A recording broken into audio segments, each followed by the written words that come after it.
Me elame maailmas, kus meid õpetatakse varakult otsima teiste heakskiitu. Koolis, tööl, suhetes. Justkui oleks elu eesmärk pidevalt meeldida, sobituda ja mitte liialt silma paista. Me õpime lugema teiste inimeste kehakeelt, hääletooni ja miimikat, et mõista, kas ma neile meeldin, kas ma olen piisav. Ja sageli läheme selle püüdlusega nii kaugele, et kaotame ära iseend. Aga võib-olla on aeg pöörata see küsimus ümber. Selle asemel, et küsida, kas ma meeldin neile, küsi hoopis, kas mulle meeldib see versioon iseendast, kes ma olen, kui ma olen nende seltskonnas. See küsimus muudab fookust. See suunab tähelepanu tagasi sinule, sinu enesehinnangule, piiridele, autentsusele. Kas sa tunned end vabalt, kui oled nende inimestega koos? Kas sa saad naerda südamest? Jagada oma mõtteid ilma hirmuta? Või muutud sa vaikselt kellekski, kes püüab pidevalt olla sobiv, aktsepteeritud ja mugav?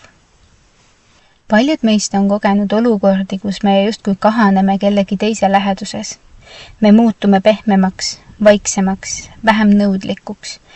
Mitte sellepärast, et see oleks meie loomuses, vaid sellepärast, et kardame tagasilükkamist.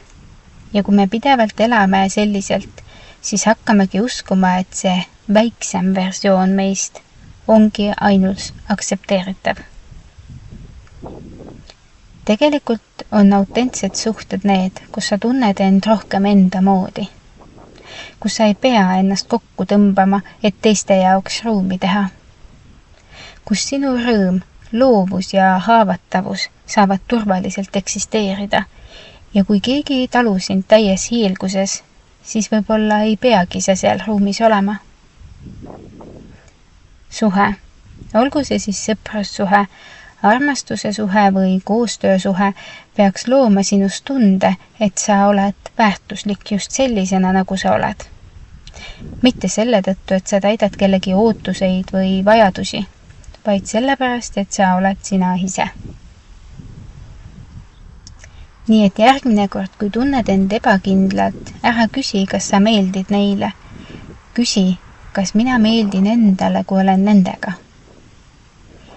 See küsimus avab tee eneseteadlikkusele, aususele ja lõpuks ka sügavamatele ja tähendusrikkamatele suhetele. Luba endal olla inimene, kes ei klammerdu heakskiidu külge, vaid valib ise, kellega koos kasvada, jagada ja õitseda. Sest elus ei ole asi selles, et meeldida kõigile, vaid selles, et jääda ise endale truuks. Aitäh ja peatse kuulmiseni!